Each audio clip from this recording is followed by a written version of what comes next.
once got told to not be a victim. And that isn't it, I guess, in a bad way. But like I was in a situation and I was talking to this person about it and she was like, can I stop you? And she's like, I don't want you to make yourself into a victim. Don't victimize yourself. And she's like, you will never be victorious if you make yourself a victim. What's the worst advice you've ever received? I sort of like this advice. I actually don't like these words, fake it till you make it. I think it's changing the words to back yourself. Biggest life hack? Oh, mine's actually really good. I love how impressed you are with your own It's hack. very simple. When the kids yell out mum, pretend you don't hear them and they will likely call out dad next. Honestly. Oh, really? Because Because my kids just yell mum like another 15 times. Actually, you know what? Sometimes they say, Dad, where's mum? Tell me. Okay, mine is different. On today's episode, we are going to answer all of your questions. So we popped up a question box yesterday and told everyone to hit us up with everything that they wanted to know about. And then we've thrown in a sneaky couple as well. So we are going to answer everything. Are you ready, Susan? I am ready. All right. First up, the wildest job you have ever held.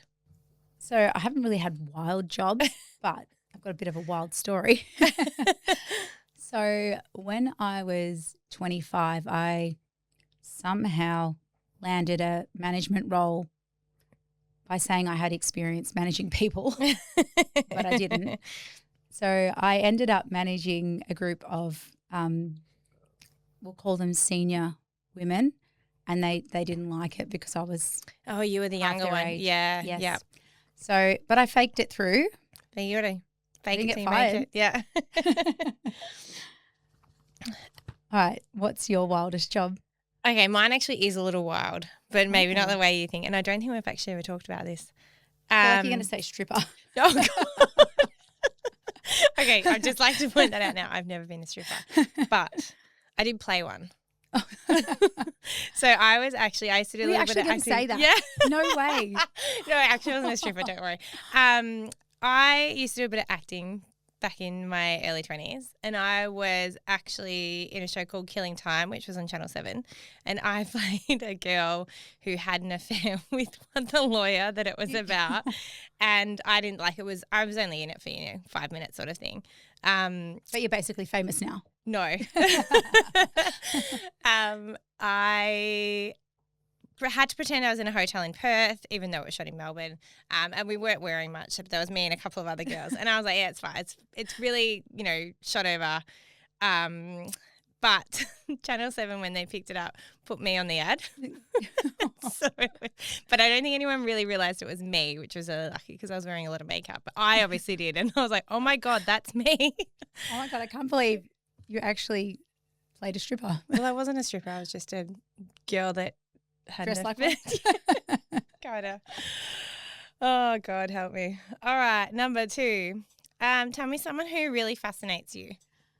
So I would say I actually am more fascinated by people's stories than one person in particular, to be honest. Mm-hmm. I know that might be a bit boring of an answer, but it's actually true. Give me a story that has some substance to it and you've fascinated me. So that's my I answer. actually agree, which is funny because my answer is literally that. So I like anyone's stories that I've read, generally their book, and I like actually getting really nitty gritty on their story and knowing all the insides. So Elodie Pullen, like her story I found fascinating. Erin Deering, loved her story. And then just people, even like, someone like Queen Mary, or was Princess Mary, like her story. Yeah. She literally turned up to the Olympics, met like a random, and I wouldn't say this is their full story, but then became the Queen of Denmark. That's insane. Like It that is a insane. lane But that's a change if story. anyone ever heard of a lane change. Biggest lane change you've ever made? Well, I don't think this is a surprise to anyone. It was moving out of corporate world into fitness. It was massive for me. And it came in my late 30s. So that's my biggest one by far and the best one as well. Oh. I'm going to say when I was 20, moving to Melbourne. So I grew up in country Victoria, in Bendigo. And I moved to Melbourne as a 20-year-old with no money. I had a job lined up, but I didn't last in it for very long. I had a couple of friends around, but I mean, none of us had any money. None of us had any support. None of us knew what we were doing in life. And so that was kind of big and scary for me, where if I'd just stayed where I was living out of home, but it's very different. My parents were 10 minutes away. I knew everyone in the town.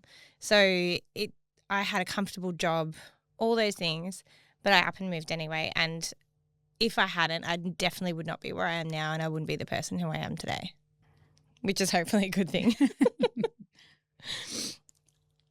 Biggest life hack. Oh, mine's actually really good. I love how impressed you are with your own It's hack. very simple. It's very simple.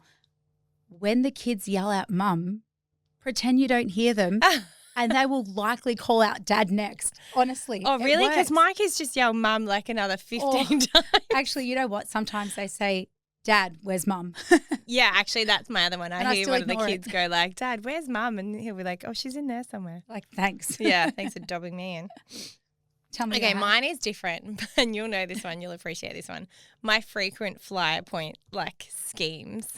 I You would are do good at a good point scheme. I love a frequent flyer point, so I have everything linking back to my frequent flyer points, and I'm doubling down on them now. So I am obsessed with that, and I tell You you look about very this all the happy time. about it. I am very smug with myself, so I do manage to collect quite a few frequent flyer points every single week, and literally anything that I can get a frequent flyer point for, I'm doing, which And is this nearly is not everything. a paid ad. This is not a paid. Maybe it should be. Qantas frequent flyer like to sponsor us, please. Oh, too funny. Beach or mountains? I love the mountains. I mean, I live in Macedon Ranges. I Yeah. love a forest. I like the trees. I like a river, a flowing one. How about you? No, I'm a beach girl. I know it's funny because I do live in the mountains now, and I do appreciate them, and there is something special about them. But there's something calming about the sea, and this is the Macedon Ranges. This is the first time outside of Bendigo that I haven't lived by the beach. So I do love the beach. I mean, the beach is beautiful. I That's a hard. I think it's a hard water. question, but I think it's water, actually water yeah. for me. When I look at water, I find it really calming and soothing, and I like the idea of being able to walk around near water. I find that just brings me back to like level. What is a habit you're trying to quit? I would say using my phone when I'm trying to have downtime. So yeah. when I jump on the couch, Scroll. well, usually I'm doing so many things I don't get time to do that. So then I might just sort of grab my phone, and I think it's a constant. Even if there's ads on the TV, I'll grab my phone. We're always So- looking for that stimulation now, aren't we? We Yes, actually it's can't like, sit still I anymore. wanna We watch actually, ads. I find it, like this is so bad, but like I'll be midway through doing something and I get bored doing it and I check my phone for something. Like, hopefully something cool comes up. Yeah, but nothing's changed. Yeah, nothing's changed. Yep. Yep. Mine is working too late, or even just staying up too late, and probably a little bit of that. Like I find by the time I sit down, I'm just like so exhausted, and instead of just going to bed and getting a good night's sleep, I will scroll on my phone or work or do anything except actually physically get up off the couch and go to bed. And every week I'm like, I'm not going to do this again. So you're going to start on Monday? I say it every week. Next week is going to be a different week. So far that hasn't worked out for me. Coffee or matcha? 100% coffee. Oh, yeah, definitely. I haven't even had a matcha.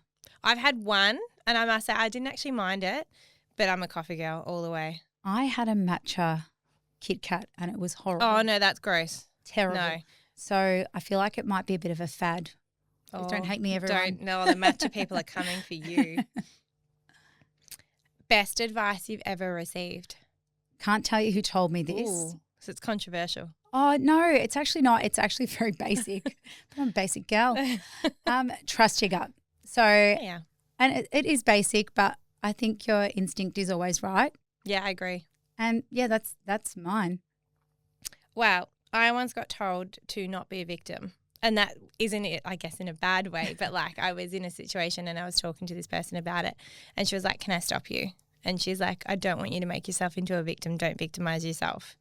And she's like, you will never be victorious if you make yourself a victim. And that has stuck with me. I would have been 22 I like when I was it. told that. And I was like, that is such good advice. And so now I get really frustrated when people do put themselves in a victim mentality, because I'm like, you're not going to get that victorious. You're not going to have that like amazing outcome if you put yourself in that box of being a victim. I like that. It's very good. Take that on board. All right, that was the best. But what about the worst? What's the worst advice you've ever received? Well, I sort of like this advice. So now you're just contradicting yourself. Okay, so I actually don't like these words, fake it till you make it, but only because like you can't fake, say, I don't know, being a doctor. Or management experience. That's right. So, but there's certain things you can sort of I think it's changing the words to back yourself. But yeah, I hate fake it till you make it because there's certain things you can't fake. Yeah, that's true. Yeah. You can't I think back yourself is more the wording I would use in that sort of scenario. Well, I once got told to choose a lane, and I'd be really good at whatever I would choose, and that stuck with me for so long. And I was like, "Is this why I'm not getting anywhere in life? Because I just won't stick with one lane." And then I decided, no, that's just not me. Like the reason is that I'm so worried about choosing a lane, and I don't want to choose a lane. No one wants to be stuck in one lane. No, I don't like being in a box. No, and look at all your lanes now. I know, I'm like a highway. What is something you've changed your mind on as you've got older? This probably isn't overly surprising, but I always thought that you had to have everything figured out by 30. Yep. Because I thought 30 was old. Because then your life is over. If you haven't made it by 30, you're done. Basically, bury you. Left on the shelf. But yeah, so I think you're never too old to start something new. That would be I do love that, and I completely agree. I'm completely left field of you with what I wrote down for mine, and that is, it's, like growing up, you think that if you have like a really fancy car, you've made it, and like now I just look at it and I'm like, I think a fancy car is such a waste of money, and I'd rather take my family to Europe or something like that. Not saying that if someone wants to give me a fancy car, I'll turn it down. But you're not buying one. No, I just don't think I'd ever waste my money on that. I wouldn't say it's a waste, but like, that's not where I prioritize my money. And I don't now look at someone with a really beautiful, expensive car and go like, oh, well, they've made it in life, where I used to think that. Now I know the real life story probably behind why they have a fancy car. And we just want holidays. We don't cars. Yeah, I'd rather go to Europe and not have a car. My husband disagrees, unfortunately. What are you currently working on or building on?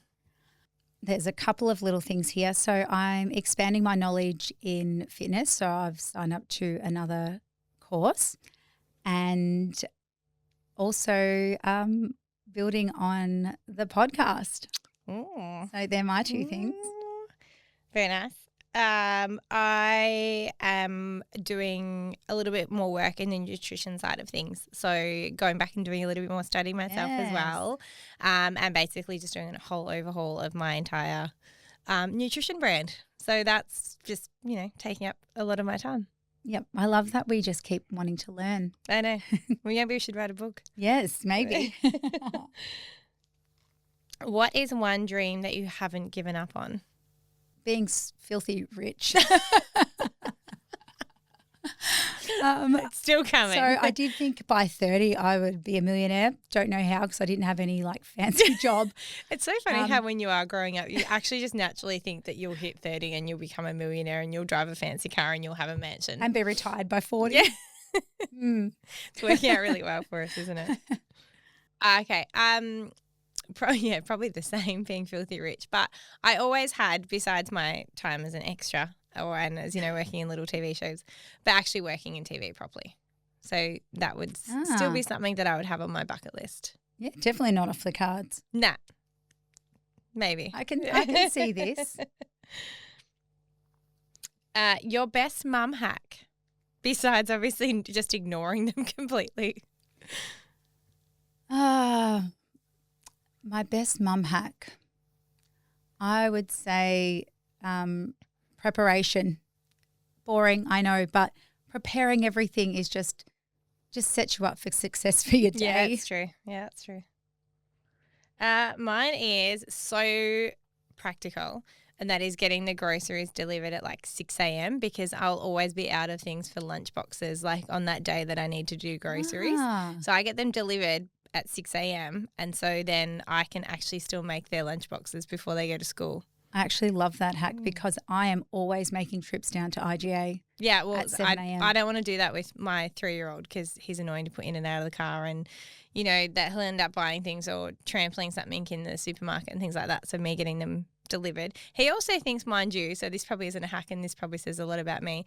He thinks that the grocery man coming to deliver them is like Santa. Like he genuinely thinks that like the grocery man just brings us them out of the kindness of his heart.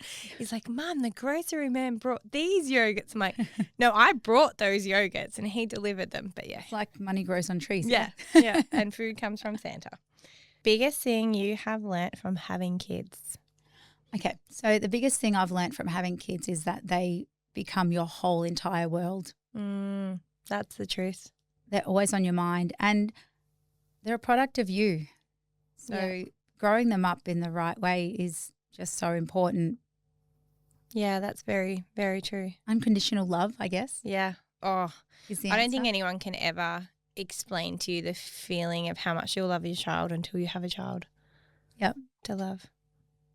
Mine was a little different. So having kids makes me realize, and maybe this is something I already realized, is, you know, how short life is. Like I feel like my eldest was just born, but in another 8 years, she'll be out the door. 7 years, she'll be living her own life. And that scares me, but it's coming quicker than I like. So it's to just live in like the now and to just like book the holiday, take the trip, do the weekend away, go do the fun stuff with them because they're not going to be that 18 years. Not that I'm there yet, but it's going by way too quickly for my liking. It does go fast. So let's make the memories while they still want to make the memories with me because I know that time's coming where those kids aren't coming on my trips away. Yeah. Also, you do those trips, which is good. You actually practice what you're saying. Yeah, I do. You practice what you preach. You do the holidays. You do the weekends. Them. Yeah. You have jam-packed all the time. That's how I like to live but my I life. love it. No, it's so good. What is one thing you hope your kids learn from watching you? I would say kindness. Just be kind to people. And I suppose that comes from our recent sort of family stuff going on with Ella's health. You never know what someone's going through. Yeah, that's so true. Show kindness. Yeah. That's so true. You really don't know what anyone's going through. Like that facade can mean nothing. Yep. Yeah. Mine was that, like, to make your life count, like, just to live, like, and just love your life. So I hope that that's what I practice, and it's what I preach. So I hope my kids do that. That's good. That's a good one. You made mine thanks. sound shit. Oh, yours was good. I thought mine made mine look bad. All right. What will your next lane change be?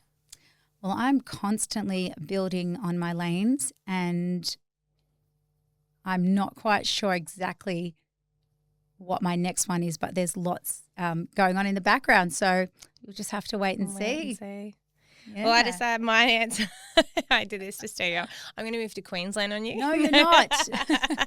I say this every winter though to you, don't I? Like I'm like, nah, that's it. I'm done. I'm out of here. And I'm like, she'll be over it in about 4 weeks. Yeah, I think I just need to somehow work out how I can live in 2 places throughout the year. Like, how do I do 3 months on house sit? Yeah. What do I do how do I get my kids to go to school somewhere else for 3 months?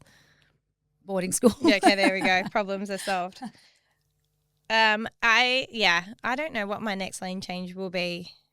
I don't know. And I think that's almost quite exciting because I'm just waiting to see like where things go. And I feel like I'm just doing all like the background work and trying to actually follow through on things that I was trying to do and commit to and, you know, goals and things like that. So I feel like once I get through those stepping stones, I feel like there'll be a lane there ready for me, but I don't know what that is.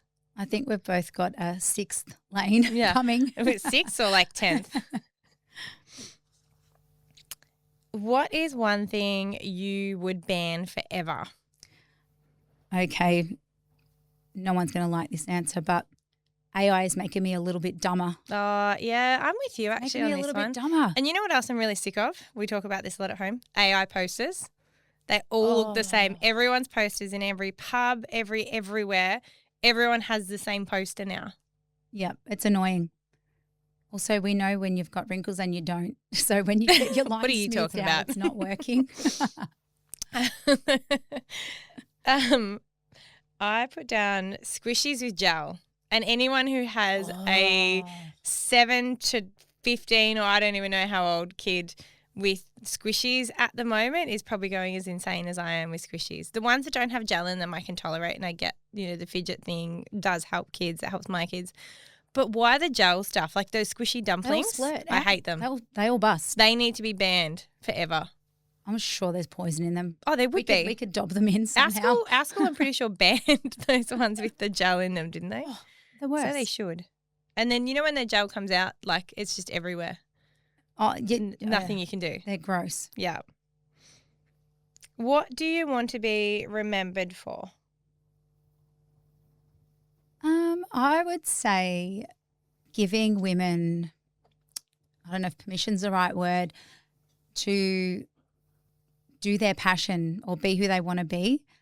I feel like we've spoken on this topic a few times about being stuck. I don't want women to feel stuck, so I want to be the inspiration behind them trying the new thing, doing the new thing, exploring new options, which in turn leads to happiness. Agree. Mine was actually so similar. Like it's pushing people to be the best that they can be and not letting them be held back from fear or whatever, and like just truly believing in people, listening to them, but not even just that, but actually pushing them to do whatever it is that they want to be and to be the best version of them.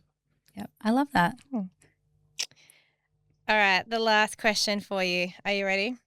Shoot. Are you living your dream life? So in this very moment, I would say I am. I feel like I've got my dream job or business or businesses. I have flexibility. I'm able to be there for my kids. I have a beautiful home. I'd say the dream, the bigger dream beyond, like once the kids are grown up, would be just to have a bigger house so that I could have all my grandkids there. But that's it. She's getting to grandkids already. I'm a pretty simple girl. So as long as I've got the space for them all, I'm happy. And it all comes back to family for me. Everything I do, even though I'm so lucky that I get to do all these passionate jobs that I love, everything I do in those comes back to all the good things that can happen for my family. Yeah, I love that. I would say yes, but there's a few things I want to add to it. I definitely don't want to be living in a renovation anymore. I would like to be finished with that. Then I would probably be living my dream life. But I think exactly what you said. I've got the freedom in my life to do all of these amazing projects and jobs and stuff that I love doing, and I genuinely love everything that I do work-wise, and I get to be the mum that I wanted to be forever. So yes, but I still want more, but I'm also really enjoying the journey of getting there. Yeah, I love that too, because you know what? The journey is all part of it, isn't it? Yeah, it's not the destination. And that's where the memories come in. Oh, absolutely. Yeah, it's funny, even though you say that, like at the moment we don't have half of our house. And so my kids are literally sleeping in their lounge room, and there's 2 lounge rooms worth of furniture in there. And they are having the time of their life. Loving it. They think this is like Christmas. It's driving me insane, but it's so true. And that's the journey and that's the memories. And they're going to remember this when they're older.